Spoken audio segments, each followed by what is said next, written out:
They're playing basketball. We love that basketball. Olá, amigos, bem-vindos ao Brasquete 28. Infelizmente, semana passada não conseguimos gravar por questões pessoais, mas hoje voltamos a todo vapor. Eu começo, diferente das outras semanas, com o meu destaque e pergunto a vocês: será que o Cavs estaria em crise? O Pedrão me disse que muros estão pichados, amanheceram pichados em Cleveland. A situação é preocupante. Será? Ele viu essa notícia no Fofocando do SBT. Nós vamos conversar durante o programa e vamos tirar essa dúvida. Fala, Pedrão. Fala, Diego. Bem-vindos, ouvintes, a mais uma semana do nosso Brasquete. E o meu destaque dessa semana é que o unicórnio Kristaps Porzingis parece pronto para dominar a posição 4 da NBA. Depois dessa semana de Halloween, ele tá disposto a roubar vários doces, hein, Pedrão? E tá doido para fazer várias travessuras. Vamos que vamos. Here's Porzingis on the feed from Jack. 36 for Kristaps Porzingis, too shy of his career high, and he will head to the line. O que nós temos no cardápio para hoje? Nós vamos falar sobre o Cavs e a situação que ele está. Vamos falar sobre a declaração do Dwayne Wade e, afinal de contas, o que está acontecendo. Vamos falar e explicar um pouquinho sobre a situação. O Pedrão quer falar sobre os calouros, quem está se destacando para bom e para ruim. Vamos falar sobre o grego Giannis Antetokounmpo. O grego está chutando bundas e é realmente o destaque até agora na NBA. E temos uma curiosidade bem interessante que o Pedrão separou sobre o Spurs. Vamos também falar um pouquinho da situação do Lakers, quando vai ser tudo junto quando falarmos dos calouros. Então fiquem ligados. E por fim vamos falar no Big Apple Moment sobre o Knicks, a sua evolução e, mais importante, sobre o unicórnio Porzingis. Então vamos lá, Pedrão. Vamos começar com o Cavs. O que acontece com o atual campeão da Conferência Leste? É momento para se preocupar? Você viu o que o Dwayne Wade falou? Ele disse que os times não têm mais medo de jogar contra os Cavs. Você concorda com ele? Bem, Diego, talvez sim. Eu acho que os últimos resultados tiraram um pouco desse pavor que os times poderiam ter diante do Cavaliers, né?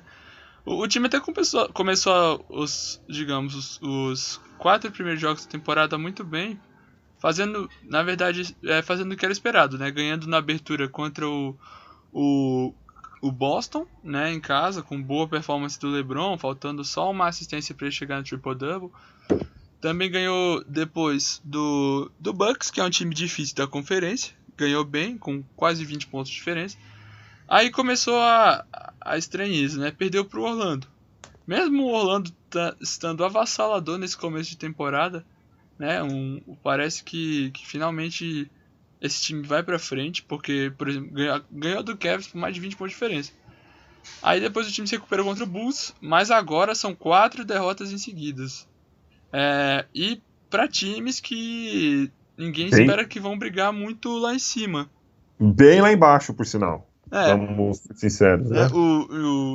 Começou pro Brooklyn Nets, aí depois foi pro New Orleans, que dá pra se dizer que é o time mais complicado desses 4. Sem dúvida, né? Pelo par, né? Sim, mas enfim. E aí fechou essa sequência de derrotas com o Knicks, e a derrota pro Knicks foi bem impactante, porque o New York jogou muito bem e o Cavs jogou mal. Muito mal. E também agora o Indiana Pacers. Então, mesmo com uma performance muito boa do LeBron, 33 pontos, 11 assistências agora no último jogo, o time não conseguiu sair com a vitória. E na minha opinião, passa muito por uma questão que eu vim destacando em programas anteriores, que é a defesa de perímetro do Cavs. eu acho que tá muito fraco. E o Luê não tá conseguindo resolver nem essa questão e nem fazer os novos jogadores se integrarem muito bem ao time. Desses novos jogadores que chegaram ao time, acho que o que o melhor tá se adaptando é o Jeff Green. Ele tá vindo muito bem do banco, tá sendo bem importante pro time, trazendo energia na segunda unidade. Mas Consistência defensiva, porque ele se mexe muito bem. Ele é eu sempre gostei dele, ele é um jogador muito importante para se ter no elenco. Mas estava meio escondido lá no Miami, não, desculpa, no Orlando Magic, né? Sim. Mas agora ele vem bem do banco. Mas o Kyle Korver não tá mais mantendo as bolas com a mesma frequência. Eficiência, O Derrick Rose é assim, eu já não espero muita coisa dele, essa é a verdade. Mas de qualquer maneira ele tá sendo decepcionante.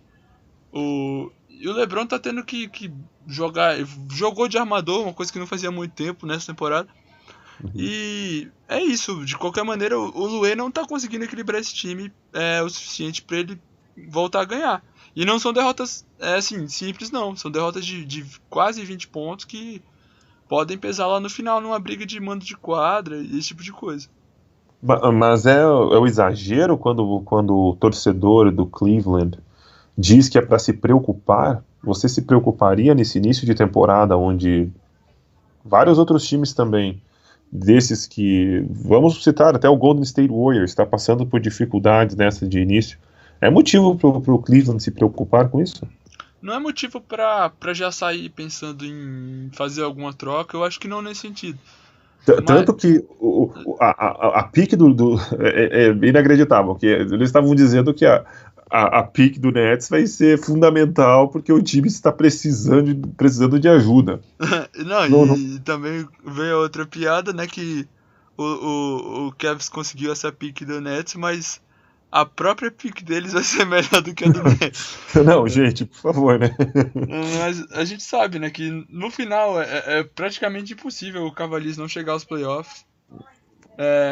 Quase impossível não chegar na final. Isso, e é nessa hora que o time realmente precisa jogar. Mesmo que chegue lá aos trancos e barrancos, tem o senhor LeBron James que não dá pra você desconsiderar isso de jeito nenhum. Vai ter a volta do Isaiah Thomas, isso não vai melhorar a defesa do time, é claro, mas o ataque vai ser muito melhor, sem dúvida. E é tempo também pro time se entrosar, né? Tem que lembrar, tem muita gente nova, mudou muita coisa. Sem dúvida. É tempo pro Luê conseguir agitar esse esquema. E não foi qualquer perda, né? Foi perda do Kyrie Irving, que é um jogador muito importante e que comanda mesmo o lado ofensivo do time. Claro que você tem o LeBron, que é um dos melhores que já jogou basquete, né? Mas é natural. E outra, acho que não é momento para você ficar todo preocupado, não, que tem muita coisa que vai acontecer. Não se preocupe que o Magic não vai chutar bundas de todos os times que passaram pela sua frente. Tampouco o Nets. Normal. Enfim, vamos passar então para o próximo assunto. Here's Porzingis on the feed from Jack. 36 for Kristaps Porzingis, too shy of his career high, and he will head to the line. Calouros, Pedrão, quem são eles? Quem são os destaques positivos e os negativos? Bem, digo, na pré-temporada a gente fez algumas expectativas, né? De alguns programas a gente estava falando, quem podia despontar, né? Eu mesmo tinha apontado que pra mim o calor do ano seria o Ben Simmons. E parece que por enquanto eu tô acertando, né? Porque a performance do Ben Simmons com certeza tá botando ele nesse curto espaço de tempo. Times jogaram no máximo 7, 8 jogos, né? Mas ele tá jogando muito bem, tá assumindo talvez não a liderança, acho que ainda do 76ers, porque ele tá dividindo ali com o Embiid, que tem um ótimo carisma e joga muito também. Mas ele já conseguiu fazer um triple-double, né? E é um fato impressionante para um cara que veio de uma lesão séria, que tirou da temporada passada, voltar jogando muito bem, já voltar fazendo esse tipo de coisa, né? É o que muita gente diz que ele é um mini LeBron início de carreira. Realmente lembra bastante o jogo, mas tem suas particularidades, né? O Ben Simmons com certeza é o destaque mais positivo que a gente tem, mas tem caras que estão jogando muito bem, como o Kyle Kuzma, que conseguiu ganhar o seu espaço primeiro no roster do Lakers e agora vem ganhando o seu espaço cada vez mais minutos, né? Tá sempre entrando bem. A gente tá gravando na sexta-feira, então ontem na quinta-feira à noite o Lakers perdeu pro Portland Trail Blazers e o Kuzma jogou muito bem de novo, veio do banco fazendo vários pontos, desafogando um pouco o ataque do time, jogando muito bem. Quando a gente olha para as médias também, o Ben Simmons é o primeiro em pontuação e o Kuzma é o terceiro. Em segundo, vem o finlandês do Bulls, né, o Markkanen, que a gente entende, ele tá jogando muitos minutos e o time do Bulls é bem fraco, né? Muito fraco. Então ele tem espaço para se desenvolver e para botar pontos. Tá fazendo 17,2 pontos por jogo, uma boa média para um cara que a gente sabe que é um jogador que não tem corpo, mas assim, tem uma bola de 3 afinada. Mas de qualquer maneira, o Markkanen vai aproveitando bem o espaço que tem no Bulls. O Jason Tatum também vem jogando bem pelo Boston Celtics. É um jogador que promete muito. Já tá sendo bem atuante. Tem uma atitude, tem uma fome de jogo que, Pedro, que é muito legal. Assim, tô gostando muito de ver o comprometimento dele com a equipe, o Tatum. Com certeza. Talvez ele entenda também que o parceiro de garrafão dele, o Al Horford, não é dos mais, assim, digamos, os mais aguerridos do garrafão. Uhum. Entende que tem que trazer um pouco desse espírito, né, pra incendiar um pouquinho o time, e ele faz isso muito bem. O torcedor do Boston já gosta bastante do Jason Tatum. Além desses, eu gostaria de destacar também, acho que o De'Aaron Fox, né? O garoto tá jogando muito bem lá em Sacramento, que é um time que não tem muita visibilidade, tanto, digo, na TV, quanto na própria mídia e tal, mas... Que o senhor mesmo disse que seria uma surpresa. Eu devo confessar que quando eu comecei a ver o Fox, eu não tinha certeza se o estilo de jogo dele seria bem transmitido pra NBA, né, porque ele tinha dificuldade em arremessar, mas é um cara muito rápido, passa bem, ataca bem a cesta, vai indo muito bem lá em Sacramento. Outros dois caras que eu acho que é interessante citar, que são os caras que talvez venham mais por fora, é o Donovan Mitchell. Ele tá jogando uma boa quantidade de minutos até lá em Utah, 24 minutos de média, tá fazendo pontos, mas ele é muito importante do lado defensivo do time. É um jogador com muita energia, muita garra, ajuda muito o time na defesa. E esse é um destaque, assim, bem pra gente ficar de olho mesmo, que é um jogador que pode crescer muito, que é o John Collins. John Collins de Atlanta. Ele tá com a média não tão alta, assim, porque ele tá jogando poucos minutos. Ele tá jogando menos de 20 minutos por jogo. Mas tá tentando ganhar seu espaço lá em Atlanta. E assim como o Bulls é um time bem fraco, ele tem tudo pra conseguir ganhar o seu espaço. Mesmo com esses menos de 20 minutos de média, já tem mais de 10 pontos de média. E também já tá pegando 7,3 rebotes por jogo. Bastante coisa para um calor e com poucos minutos. Então, eu ficaria de olho também no John Collins. Tá, e eu tenho algumas perguntas. Primeiro, nesses nomes que você me disse. O Ben Simmons veio de uma temporada de lesão, né? Temporada anterior, certo? Isso. Beleza.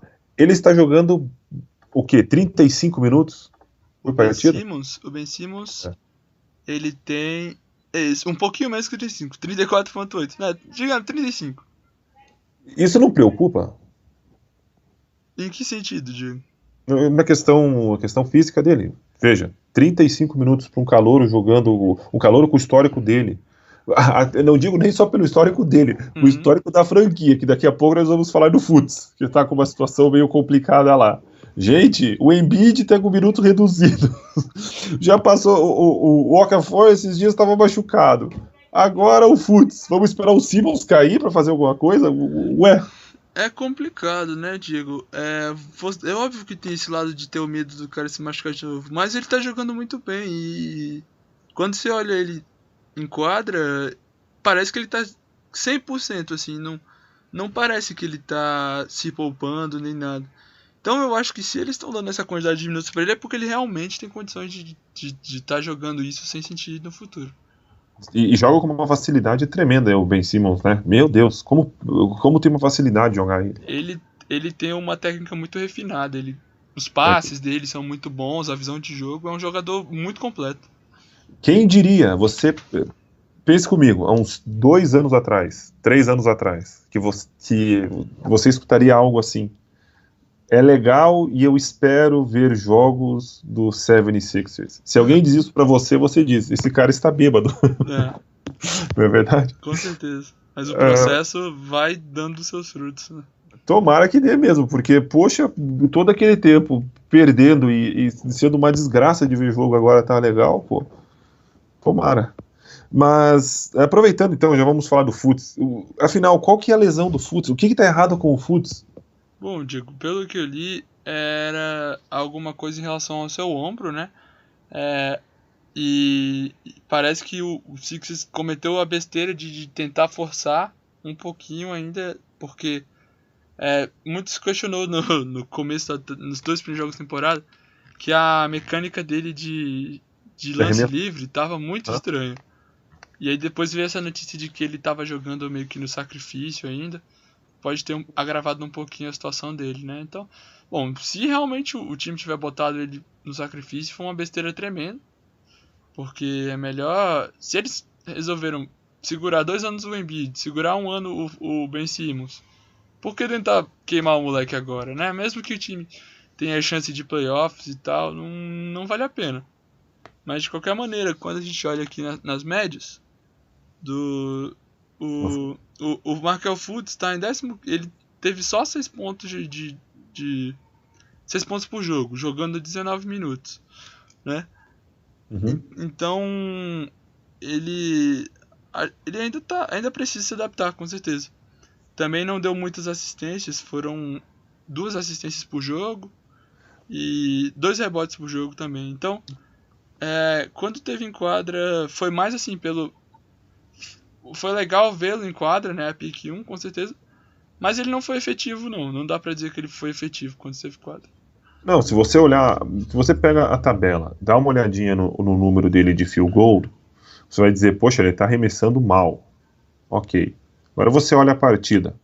Gente, a última partida ele teve... Eu vou colocar 2, não vou contar 3. Ele teve 2 lances que ele estava sozinho, completamente sozinho, no perímetro, o que nós vemos durante a NBA toda, especialmente depois que o Stephen Curry começou a fazer, hoje é moda, né? Você vir em transição, ou a bola roda, cai na mão do jogador, está sozinho na linha de 3, ele não vai buscar alguém embaixo da cesta, ele vai arremessar, certo? E o Markel Fultz, que é conhecido, pelo menos chegou na NBA, conhecido como um arremessador, um sharpshooter, um jogador que tem qualidade no seu arremesso, ele estava passando a bola, sozinho. Aquilo trouxe preocupação. O próprio, quem estava transmitindo, agora eu esqueci o nome de quem estava transmitindo a partida, chamou a atenção e disse, o que o Markel Fultz está fazendo? Ele está com a bola, ele está com uma possibilidade livre de fazer o seu... Não. Ali já começou a preocupação. Por que um jogador que é conhecido por fazer esse tipo de jogada não está fazendo? No outro dia, você lê a notícia que diz que ele não estava aguentando levantar o braço. Não sei, porque o 76ers não divulga, né? Exatamente o que está errado com ele. Eu acho que é motivo para se preocupar. Com certeza, né? E parece que essa maldição do 76ers, né? Como você citou, Diego, da pick deles do ano, nunca consegui jogar a primeira temporada, né? Uhum. Sinceramente espero que não ocorra, porque é muito bom pra NBA ver essa renovação, ver esses jogadores novos crescendo na liga, como a gente tá vendo hoje já os garotos explodindo, como o KP, como o Andrew Wiggins, que falta em 1-2 temporadas já vão ser as caras da NBA. Então o Fultz tem tudo pra ser um grandíssimo jogador no futuro, mas espero que o Sixers trate de recuperá-lo e deixá-lo 100% para que ele possa jogar na sua capacidade máxima. Tá. E deixa eu te fazer uma pergunta, Pedro, sobre um nome que você. Acho que agora você vai falar dos pontos negativos, né? Daqueles que não estão aparecendo tanto. Mas o que acontece com o jogador que eu selecionei que seria destaque? O senhor Josh Jackson. O que acontece com o Suns? O Josh Jackson, em questão de média, ele tem 23 minutos por jogo e 10 pontos. Mas a gente sabe que o forte dele também é defensivo, então ele é dos primeiros jogadores ali do draft. Ele era o melhor two-way player, ou seja, o jogador consegue defender muito bem e atacar bem também. Mas essa situação do Eric Bledsoe, ela primariamente desestabilizou um pouquinho ali o Suns, mas na verdade ela foi bem proveitosa, já que o time vem agora vem numa crescente. O Mike James, inclusive esse é um calouro que dá para se destacar, ele tá em quinto na média de pontos, tem 12 pontos, 6 pontos por jogo. Assumiu bem a armação de Phoenix ali. Uhum. Mas o Josh Jackson é complicado, não sei, tinha gente falando que é difícil você dizer isso, mas tinha gente já falando que ele tava já insatisfeito lá em Phoenix. Poxa vida, o cara acabou. Talvez ele tivesse com o desejo de ser titular, o que não tá sendo. E quando sai jogando titular por Ventura, ele tem assim, não tem os minutos cheios de titular, tem minutos reduzidos, né? Pois é. Mas, de qualquer maneira, é um grande jogador, alto para posição 3, já é um bom defensor, pode polir um pouco melhor o seu ataque. Ele tem tudo para evoluir e ser um jogador importante. Com certeza, só botar a cabeça no lugar e que as oportunidades e o jogo dele vai melhorar.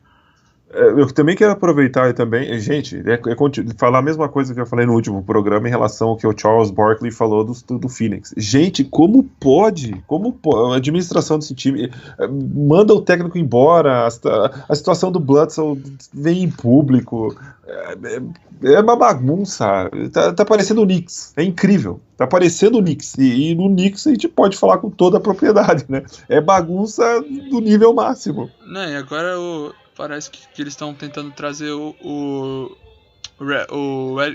Eric Bledsoe. Não, desculpa, Eric Bledsoe não.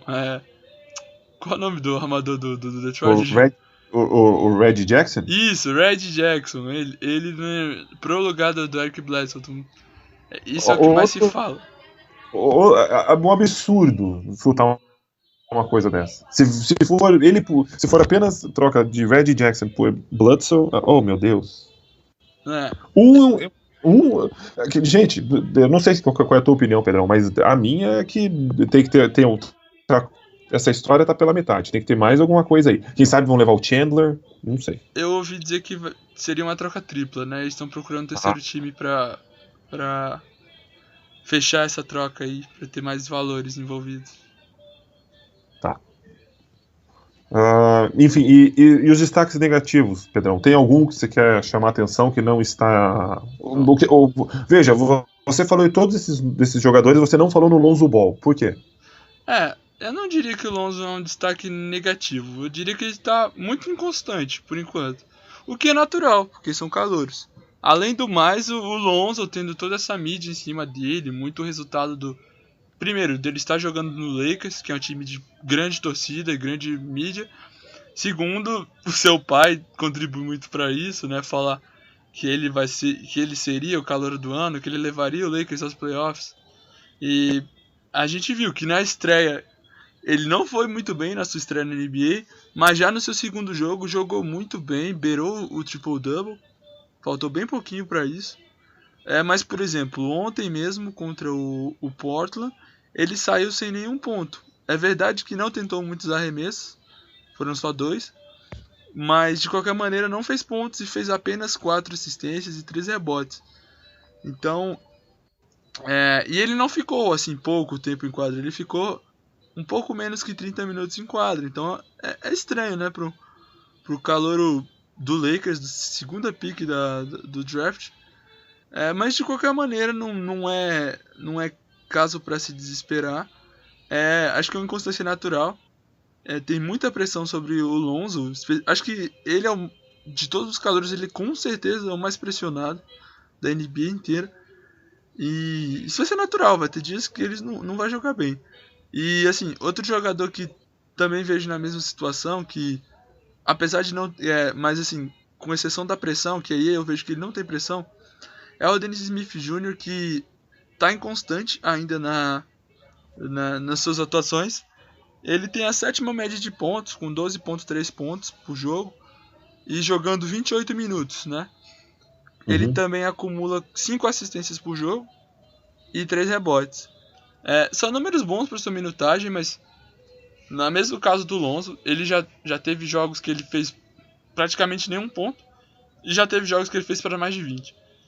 É óbvio que jogar em casa, jogar fora, o adversário, tudo isso é levado em conta. Mas também eu espero que esses jogadores se tornem um pouco mais estáveis, assim. Não variem tanto, porque o time deles, no caso dos dois, depende bastante deles. Para ter alguma chance de playoffs, alguma coisa assim mais longe da temporada. Se eu fosse para destacar outros nomes que talvez estejam decepcionando um pouco, dá para falar, por exemplo, o Dwayne Bacon, Diego, por exemplo. O Dwayne Bacon, acho que os dois jogadores do Hornets, o Bacon e o Monk. O Monk também está muito nesse quesito do Dennis Smith e do Lonzo. Muito inconstante ainda. Teve um jogo que ele saiu com um field goal horrível, muito ruim mesmo. Mas ele tá tendo 10 pontos de média em 22 minutos de jogo. E o Dwayne Bacon realmente, ele é um cara de segunda rodada, porque ele já era um cara mais velho, né? Mas ele é um cara que já sabia que ele seria um bom pontuador. Só que ele não tá transmitindo isso muito bem. Ele tá tendo até mais minutos que o nosso querido Malik Monk. Ele tá tendo 24 minutos e tá fazendo só 5 pontos por jogo. Então ele não tá respondendo bem aos minutos que tá tendo. E eu acho que seriam esses os principais destaques negativos, né? Outros jogadores a gente sabe que é muito promessa ainda, como o Frank Ntilikina, que já mostrou seus ótimos highlights defensivos, botou pressão teve a jogada emblemática contra o Harden, que ele forçou um arremesso do Harden que nem deu aro. Então, ele já está jogando muito bem defensivamente, é muito inteligente. O próprio Isaac do Magic não está tendo muitos minutos, é um jogador muito novo ainda. O Justin Jackson, e aí a gente pode listar N caras que precisam ainda de mais tempo para se desenvolver. Sem dúvida. Here's Porzingis on the feed from Jack. 36 for Kristaps Porzingis, too shy of his career high, and he will head to the line. E dando continuidade, Pedrão, agora vamos falar do Giannis. E depois do Giannis, se você quiser, você pode já soltar sua curiosidade sobre o Spurs. Então, que papo é esse que o Giannis até agora é considerado MVP? É isso mesmo? O grego tá jogando tudo isso mesmo, Pedrão? Diego, ele tá jogando muito. E bom pra mim, particularmente, porque eu tenho no Fantasy e isso me ajudou muito nessas 2 primeiras rodadas. Mas, enfim, desde o começo da temporada, a NBA já começa com essa questão do ranking do MVP, né? E o Giannis está liderando ele nessa primeira semana. Temporada passada ele já ganhou o MIP, carregou o Bucks, e esse ano ele foi desafiado, né, aqueles desafios do Kobe Bryant, a ser MVP da temporada. E tá jogando para isso por enquanto, porque fez jogos para mais de 30 pontos, mais de 11 rebotes, muitas assistências. E ele quebrou alguns recordezinhos assim, com caras muito importantes, que foi, primeiro deles, ele foi juntamente com o Shaquille O'Neal e o Wilt Chamberlain. Agora eles são os únicos jogadores na história da NBA a marcar 115 ou mais pontos, arremessando melhor que 65% nos 3 primeiros jogos da temporada. E além disso, ele foi o primeiro jogador a ter números combinados para 147 pontos, 43 rebotes e 21 assistências depois dos 4 primeiros jogos da NBA. Então ele foi o primeiro na história a fazer isso. Além disso, tudo isso o acredita a, por enquanto, ser o MVP da temporada, né? O Durant já falou que ele é o jogador que mais enche os olhos dele assim, ao vê-lo jogar, né? E outra pessoa que elogia muito o seu jogo é o seu companheiro de time, Chris Middleton, que agora está se mantendo saudável, está jogando muito bem também, e é importante para ajudar o Giannis, porque ele traz uma característica que o Giannis não tem muito apurada, que é a bola de 3, né? E, bem, ele diz que o Giannis realmente estuda o jogo, ele presta muita atenção no que os técnicos dizem, no que o pessoal do filme diz, e que ele está trabalhando muito para ser o MVP da temporada, e por enquanto ele é. Já emendando agora, Diego, então, o que você falou, a gente sabe que os americanos têm essa loucura com estatísticas, né? Eles puxam estatísticas de tudo quanto é lugar.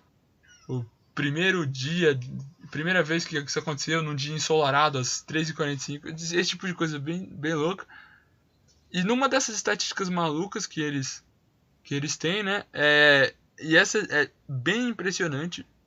Ela diz respeito a os dias que o time ficou com um recorde negativo, ou seja, com mais derrotas do que vitória, desde a temporada de 1997, né? Então são 20 anos aí que eles analisaram essa estatística, e o resultado assim é muito absurdo, porque o time que ficou menos dias com um recorde negativo desde 1997 é o famoso San Antonio Spurs, né?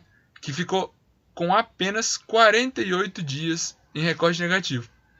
Lembrando que de 97 para cá o Spurs ganhou 5 títulos na NBA, então o Pop vem fazendo um belíssimo trabalho. E o que realmente impressiona nesse dado, 48 a gente já pensa que é um número baixo, né? O que impressiona é quando a gente vê os próximos colocados na lista. O segundo colocado com menos dias com um recorde negativo é o Dallas Mavericks, e eles têm 771 dias com recorde negativo. Isso, deixa eu tentar fazer a conta rápida aqui, isso vai dar por baixo assim 15 vezes a mais do que o Spurs. Sensacional, não é? É absurda a distância. Depois do Mavericks vem o Rockets com 856, Lakers com 874 e o Jazz com 922.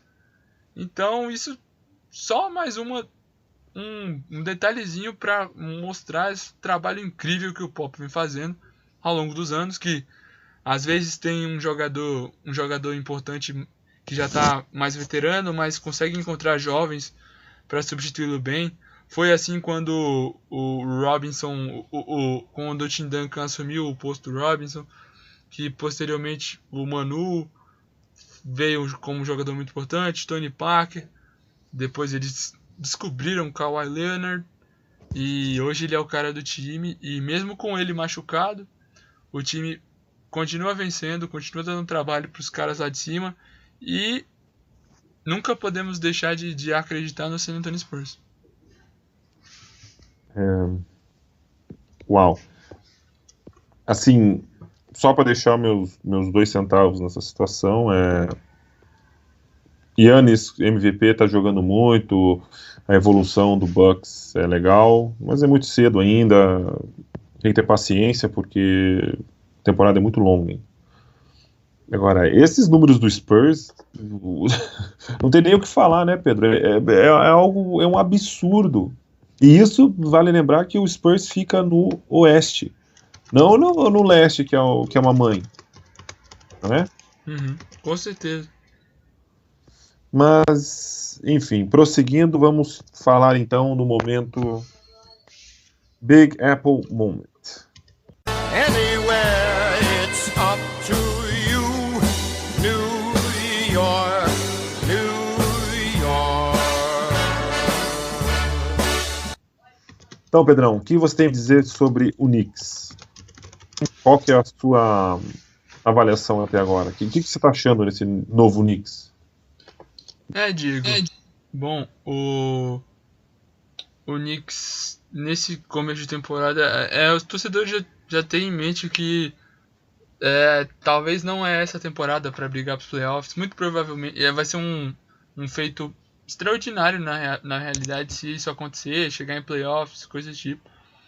Então a gente já veio meio amaciado pra tipo assim, assistir os jogos esperando assim, boas performances do time, assim, no sentido de que os jovens estejam jogando bem, que o Kristaps Porzingis assuma a liderança do time de vez, que o Tim Hardaway contribua, né, porque agora ele é junto com o KP, os principais jogadores ofensivos desse time, que o Frank Ntilikina se desenvolva aos poucos, aprendendo o jogo da NBA. E agora, por exemplo, o Enes Kanter tenha bons jogos e esse tipo de coisa. E a temporada começou complicada, né? A gente perdeu bem feio assim, os primeiros jogos. Fez um ótimo primeiro tempo contra o Oklahoma, mas o segundo tempo foi desastroso e aí acabou perdendo de 20 pontos. Contra o Pistons, abriu, deixou chegar e tomou a virada, com alguns erros. O Sessions não estava jogando muito bem. A partir do momento que o Hornacek já começou a ficar pressionado e tal, mas desde já o KP jogando muito, fazendo jogos para mais de 30 pontos.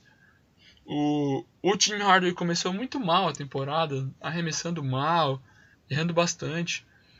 Eis que o Hornacek, um pouco pressionado já, teve a coragem de fazer uma troca no time, botando o Jack como titular na armação, e deu muito certo.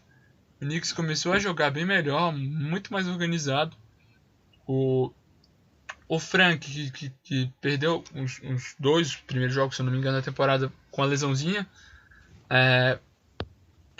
agora vai entrando aos pouquinhos, vai se mostrando um ótimo defensor, passes muito precisos, muito bons também, uma inteligência, um QI, né, QI de basquete que a gente chama, muito apurado, esse tipo, e ainda está com os minutos reduzidos, né, tá jogando ali no máximo 20 minutos por jogo, nem chega a tudo isso não, mas se espera-se muito dele. E o Knicks engatou uma sequência de ótimos jogos aí, exceto ontem, que acabou acabando a streak de wins, né? Perdeu pro Rocket, mas ganhou, por exemplo, começou essa streak ganhando do Nets muito bem. Aí ganhou do Cavs, que foi uma surpresa, uma baita surpresa, porque o time jogou muito bem, né? Aí depois mais uma vitória e agora estamos 3-4 na temporada, se eu não me engano, né? Eu acredito que seja isso. E bem, a gente teria muita coisa para falar, mas para encurtar, o KP batendo recordes de longo tempo, né? Esse recorde que foi bem falado durante a semana, que ele foi o primeiro jogador desde Michael Jordan. Esse cara aí não é qualquer um, né? Então, ele foi o primeiro jogador desde o Michael Jordan que em uma das suas 3 primeiras temporadas marcou mais de 30 pontos nos seus 4 primeiros jogos, né? O último a fazer isso foi o Michael Jordan, e caras como e o KP foi o 6º jogador na história a fazer isso apenas. Então o Michael Jordan fez isso em 86, 87, então 30 anos já que ninguém fazia isso. O time jogou bem por exemplo, fez jogos para mais de 30 pontos. O Kanter, muito bom no ataque, mas uma mãe na defesa. Mas é uma coisa já esperada.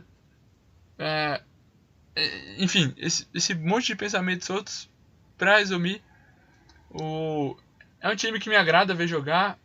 Eu gosto agora, assim, eu realmente gosto de sentar para assistir o Knicks, porque mesmo você sabendo que às vezes a vitória não vai vir, tem várias noites que a vitória não vai vir, mas você vai ver o Kristaps Porzingis jogando muito, você espera ver o Tim Hardaway jogando muito, você espera ver a evolução do Frank, a defesa, o sistema defensivo deu uma organizada após a saída do Kurt Rambis, né? Parece que agora a ajuda está sendo muito bem feita, que é tipo assim, se você tem que sair num jogador que porventura não é o seu, você vai ter que te deixar o jogador livre. Então, o time tem que estar numa sintonia muito boa para assim que você fazer isso já vir outra pessoa e cobrir o seu. E eu percebo isso no Knicks, eu percebo esse espírito de equipe, de cobertura. A bola no ataque também está rodando muito bem. Ela está girando, não está parando na mão de ninguém. O KP não está errando praticamente. O jogo de post muito refinado. E, bem, só pensamentos positivos, né, Diego? O time está jogando bem. Mesmo que a vitória não venha, a evolução, assim, é visível. Vou começar com o Porzingis. Não sei se você percebeu. O Porzingis está mais confiante. Ele não está mais agora só esperando bola no perímetro, né, e forçando as bolas de 3. Ele está tentando bolas no post, né, no low post, que seria algo que a gente falou tanto o ano passado, que ele está fazendo melhor essa temporada. Só que, com essa confiança, às vezes, ele acaba tomando umas decisões erradas. No último jogo, contra os Rockets, veja, quem estava defendendo o KP, eu lembro que um dos lances era o Tucker, depois foi o Capela ou o Nenê, que encostou nele, eles fizeram um double team. Ele tinha o Lee sozinho na frente dele. O que o KP faz? Ele vai pro turnaround, né? Ele roda, né? E tenta o arremesso, lógico que a bola não cai. Depois ele tinha o Ariza, que é um ótimo defensor, e o Tucker de novo. Ele tenta a mesma coisa. Eu sei que ele tentou 3 vezes, uma delas caiu. As outras ele errou. Se você tem o Lee, ou até mesmo o Hardaway, que estava com dificuldades para fazer a cesta, mas ele sozinho, o Hardaway estava forçando tantos outros arremessos. Se o KP for inteligente e soltar um pouco essa bola, vai ser melhor para o Knicks. Se ele acaba criando esse hábito, até mesmo para o defensor ficar, não toda hora vendo o double team, porque sabe que ele tem essa facilidade. E quando você passa a bola, eles ficam com receio. Isso eu vi que o KP não estava fazendo. Mas também é a única coisa, tem muito o que se elogiar. Até mesmo pro querido Hornacek, que a gente tanto pega no pé dele, né, Pedro? O time do Knicks, ele tá mais ajeitado no lado ofensivo, que não...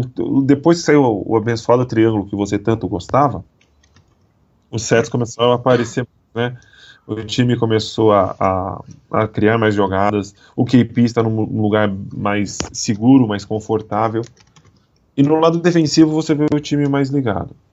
Só tenho algo que eu já falei com você antes, mas vou falar agora, só 2 pontos negativos que me preocupam muito, que é a situação do Hernangomez. Ele parece que está aceitando ser a terceira e quarta opção, e o Kanter, que realmente desiste de defender. Ele simplesmente desiste. Isso me preocupa bastante.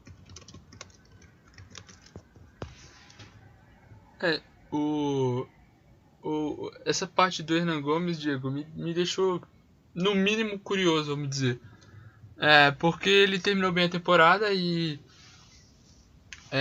ele, assim... A gente pode dizer que ele é um jogador com um estilo parecido com o do Kanter, assim. Muito bom no ataque. É óbvio que tem como melhorar ainda, tem como desenvolver, mas ele já é um bom atacante. Porém, um defensor não é muito bom na defesa. E o que acontece? Com o Kanter, eu entendo...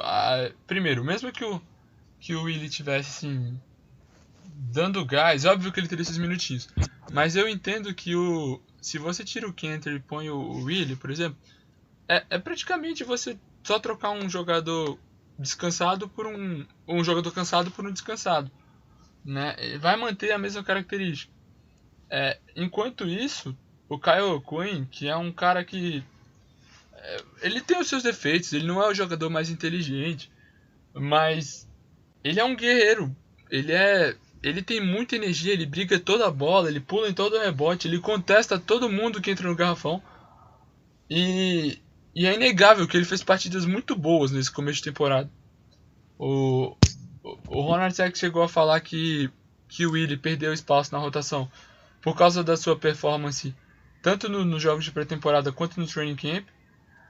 E se ele não abrir o olho, ele não vai conseguir reconquistar o seu espaço, não. Porque o O'Quinn tá entrando e tá incendiando o time. Nos jogos em casa, a torcida sempre vinha junto com ele. Ele dava um toco, a torcida vibrava muito, ele vibrava, acendia o time. Nos jogos fora de casa, ele também tem esse papel de entrar e dar garra pro time. Além de que tá jogando bem, tá pegando rebote. No ataque, ele tá fazendo suas cestinhas, mesmo que não muitas, mas tá convertendo. Então, se o Willie não abrir o olho, ele realmente vai ficar sem espaço.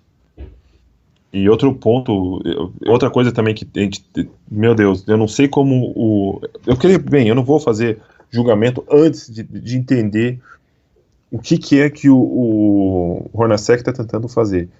Ele insiste na rotação com o nosso amigo Mick Buckets e o Possante Beasley. É um abismo defensivamente. Qualquer um passa por esses dois. Eu não sei por que ele insiste tanto nesses dois jogadores juntos. Ele pode muito bem, como você mesmo destacou, o que o Quinn tem como um ponto positivo, o Beasley está deixando muito a desejar. Muito a desejar. Por que eu digo isso? Porque de todos os jogadores que nós temos como a segunda unidade, quem ele pode se destacar? O Mick Buckets, tudo bem, porque é um jogador que tem uma bola de 3 muito boa. Só que, desses que podem armar, começando pelo armador, vai ser quem? O Frank Ntilikina. O Frank Ntilikina ainda precisa de mais... Precisa criar sua confiança, que com o tempo vem. Defensivamente ele tá bem. Ok. Quem que joga na 2? O Dotson? Baker? Não sei. Vou deixar aí em aberto.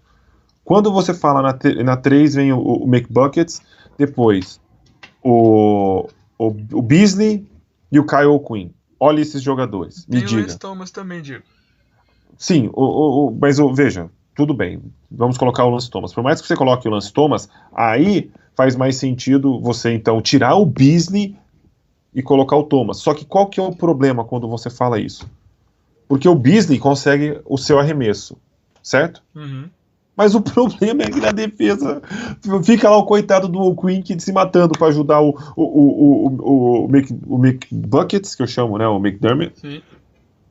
E o Beasley, que o Beasley é uma meba. Realmente ele não... Eu acho que essa escolha passa muito por quem tá do outro lado. Porque são 3 jogadores de características diferentes. Se a gente for Sim. pensar em Thomas, McDermott e o Beasley. Porque o McDermott tem uma bola de longa distância muito boa. É óbvio que se ele estiver aberto ele vai matar. Mas, então, porventura, se o seu adversário te der espaço no perímetro, é interessante você jogar com o McDermott. Agora, se é um jogo mais truncado, talvez seja mais interessante você botar o Beasley, que é um cara que tem mais explosão, consegue bater pra dentro e também consegue fazer seus arremessos.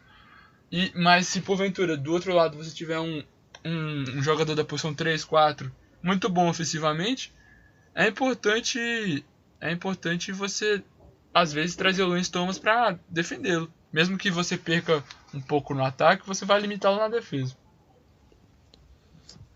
Pois é. E o Ntilikina, como o que você tem a dizer do Dotson? O Dotson, eu não tenho uma opinião sobre o Dotson. O Dotson, ele jogou muito pouco, né? Ele teve esse lance que ficou marcado aí na internet, dele dando um fakezinho no final do jogo, né? Nesse último jogo. Perdão, eu esqueci o jogador do Rockets que caiu no fakezinho que ele deu, mas foi bem bonito, na real, que ele... Sim. Depois ele converteu o arremesso ainda, então... O que acontece é que ele tem um porte físico muito bom para a posição 2. Ele é alto, ele é forte, ele consegue arremessar e ele é um jogador que já tem seus 22, 23 anos, né? Então ele jogou bastante tempo no college e tem experiência já, tem corpo já, não precisa pegar esse corpo. Eu acredito que ele possa ganhar seu espaço nessa segunda unidade, sim. Né? Mas, eu vi gente defendendo ele no lugar do Tim Hardaway, né? Nesses jogos que o time teve mal. Aí eu já acho demais. Né? É óbvio que eu tenho um cara. Eu posso dizer que eu tenho um cara especial pelo Tim Hardaway. Eu gosto muito do jogo dele. Mas mesmo ele estando mal, não vejo necessidade de bancá-lo para botar o Dotson. Não vejo todo esse potencial no Dotson para isso, não. Mas pode ser sim um jogador de segunda unidade, porque o Lee tá jogando de titular, então se a gente pensar nisso, ele seria o jogador de posição 2 ali, original, que a gente teria no banco. Mas enfim, eu concordo com você que tá bem mais legal mesmo ver o time e tomara que a evolução continue e afinal, antes de mais nada, né, porque estamos gravando hoje, que é uma sexta-feira e tem jogo do Knicks. Você tá sabendo se o KP vai pro jogo ou não? Tá numa situação duvidosa ainda, Diego. Parece que vai ser decidido, tipo assim, bem perto do jogo, né? Uhum. Vamos ver então, né? Vamos torcer que jogue. Mas quais são suas últimas palavras desse programa, Pedrão? Fale ou cale-se para sempre. Bom, só agradecer a todos os nossos ouvintes, né? A sua presença também, Diego. Muito obrigado. E bem, a temporada tá de volta. Acho que semana que vem a gente tem coisas pra falar, já que a gente não quer estender muito o programa, né? Mantendo um tempo legal. Como, por exemplo, a surpresa que tá sendo o Orlando Magic, né? Muito bem na temporada. Vamos ver se eles conseguem manter essa liderança aí por mais uma semana, né? Não vai conseguir. Veremos, Diego, veremos. Veremos. Mas, enfim, obrigado, ouvintes, por participar de mais um programa. E vamos seguir, vamos continuar ligados. Vamos ver como vai sair essa situação do Cleveland. Alguns torcedores estão querendo botar fogo no time já, estão querendo trocar todo mundo. Vamos com calma. Até o Golden State Warriors, esses dias estavam passando por dificuldade aqui. Depois que o Pedrão mesmo, né, Pedro? O Stephen Curry estava jogando o protetor bucal e juízes já estavam querendo. Deu uma confusãozinha ali. Já estavam querendo colocar a armadura da NFL nos juízes. É um absurdo. Então, assim, vamos com calma, gente. Vamos com calma. Mas obrigado, ouvintes. Obrigado, Pedrão. E próxima semana, quem sabe, estaremos com o time completo, né? Porque, infelizmente, nossas questões pessoais estão tumultuando bastante. Mas estamos aí. Obrigado por participar, obrigado por nos ouvir e até a próxima. Time to say